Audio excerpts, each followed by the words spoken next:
What's up guys, MGH here and welcome to another episode of my Arsenal career mode. Today we are back into the Champions League with another fixture and we have PSV. I actually said in the last video I had PSG. I think a little bit of confusion was going on. I meant PSV, obviously. If PSG was in my group, I think them, Roma and Arsenal, all pretty much favourites. But based off your comments, you guys think that actually my team is better than Roma's team. Of course, I asked the question, you know, who's the favourite of my group? And most people think I am. So I don't know if that's good. I feel pressure all of a sudden. But either way, I benched Per Mertesacker for this game against PSV. You would have seen in the last episode that him and Jack Wilshere have both said they're feeling a little bit unhappy, a little bit unsettled at the club. And obviously we'll be waiting to see what happens with those two. I don't want to lose either of them, but I already said, you know, in the last episode that if Mertesacker was to move on, I can move on from that. You know, he's not irreplaceable, whereas someone like Jack Wilshere, he's in the first team all the time and is one of my better midfielders. I really don't want to lose him again like we do in pretty much every other Arsenal career mode I've done. He's always come up to me and said that he wants to move on. So hopefully that won't happen. We'll keep an eye on it and we'll see what happens in the next few weeks. But Ozil grabs an assist here early on. Well, not really early on, but 35 minutes into the first half here. Khedira gets through on goal. And it's a really good pass there. Perfectly weighted to Khedira, who, let's be honest, isn't known for his finishing abilities. But it was a great finish. And then we get on the ball here after half-time. Alexis gets through on goal. And again, it's the same result every time when Alexis is through like that. Absolutely phenomenal finish. And the keeper has no chance as usual. But the thing with Alexis is because he's so quick and it's his acceleration. It's because he's so small as well. He's very irritating, I'm sure, to defend against. Because once he's past you, it's very difficult to bring him down without making it a foul. And he almost gets his second goal of the game there. I knew I was offside, so I had the shot. But another offside there. Really, really frustrating because I wanted to get that third goal. And PSV get on the attack here. They've got a lot of great technical players, including Depay up front. But Willems, the left-back, has a shot there. And that was atrocious. That really wasn't a very good shot at all. But Benteke was playing up front in this game. Draxler came onto the right side, which actually I think suits him quite well. He's not too bad there. But Benteke, man, what are you doing? You've got to be scoring that. But then into the last few minutes of the game here, ouch, I just put my finger in my fan. That's clever. We do get the third goal eventually. It's not going to be this bit here where Draxler gets a lovely half volley there. Was it a half volley? I didn't see if it bounced or not there. But we do actually get the second chance coming up here. It falls to Wanyama and he slots it in the net. So it's a very easy win in the end. A 3-0 victory against a very good PSV team. Away from home as well, guys, which is very important.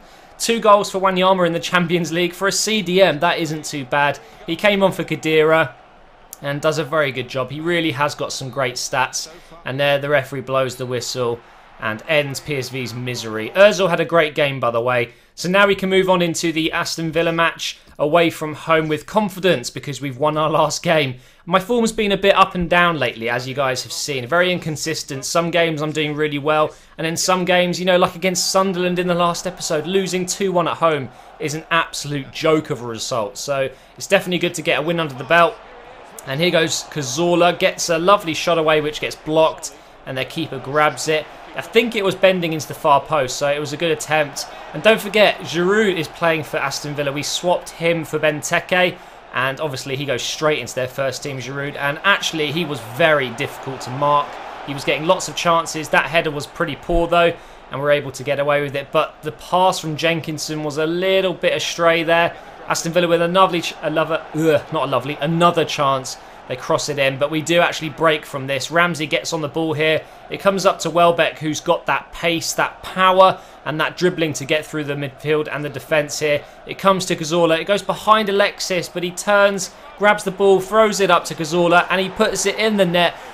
But it's ruled off for offside. It's another offside goal. I just seem to be getting these a lot lately, but that's okay. We go into the second half at 0-0, knowing that we've had a few chances here and there, and if I can focus and continue my good play, we will get more chances. We come very close there off the bar from a cross from Cazorla.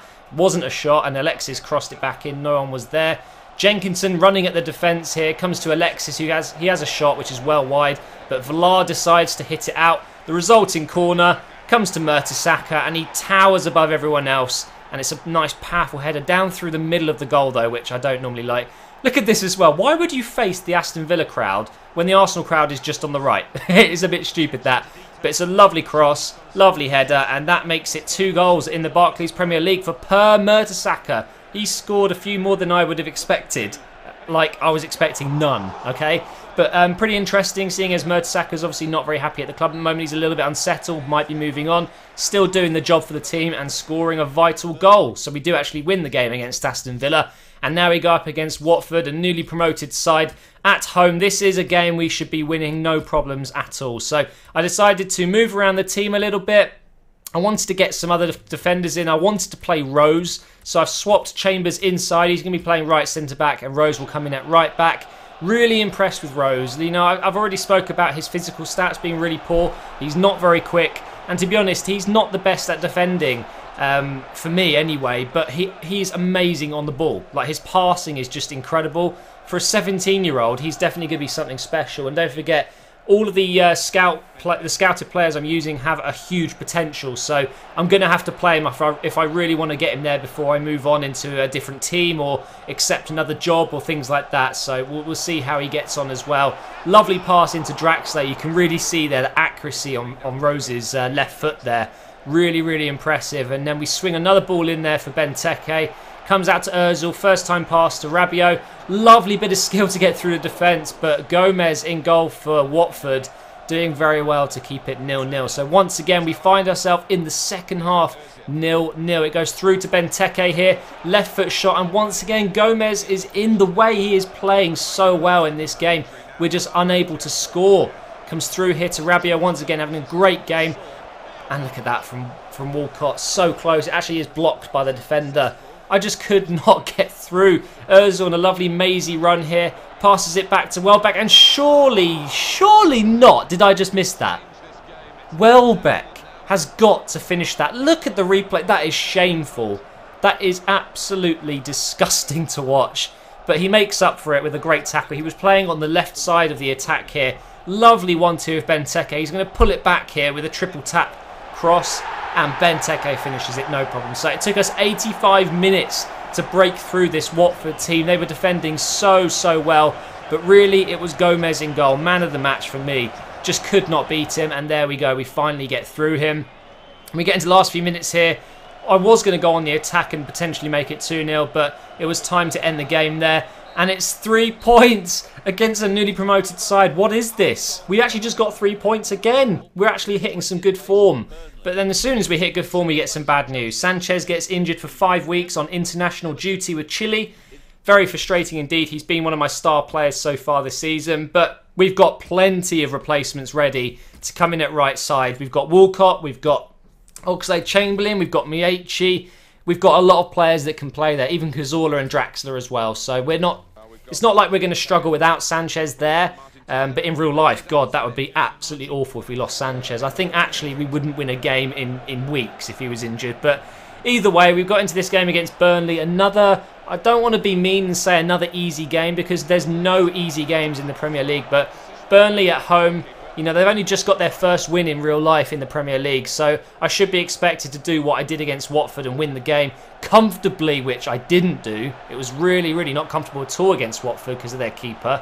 And we started off terribly against Burnley. They've got Zelalem, obviously, on loan, so he was playing against me there. And having actually a very good game indeed. But we got into the second half here. Campbell goes through the defender. Lovely nutmeg. And again, just slots it home. Is it through the keeper's legs? We'll have to look at the replay. But a lovely bit of skill through the defender here. Just whoop. Actually, it wasn't a nutmeg, was it? Let's see if it went through the keeper's legs. No, it didn't. But either way, lovely move from Campbell. And he will be shining when, obviously, Alexis Sanchez is out. We'll be using him, Walcott and Oxlade a little bit more. Because I can't drop Sanchez. I just cannot.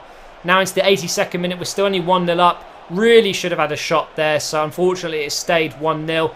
Can we make it 2-0 in the last minute of the game to make it a comfortable 2-0 victory? This game was considerably easier than Watford.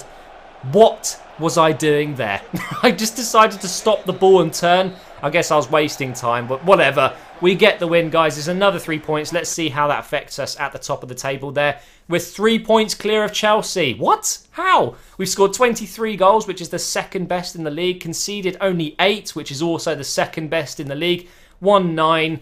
And we're doing well. So thank you so much for watching, guys. If you have enjoyed it, please leave a like rating. Maybe we could hit 3,000 likes. That would be awesome. And I'll see you in the next one.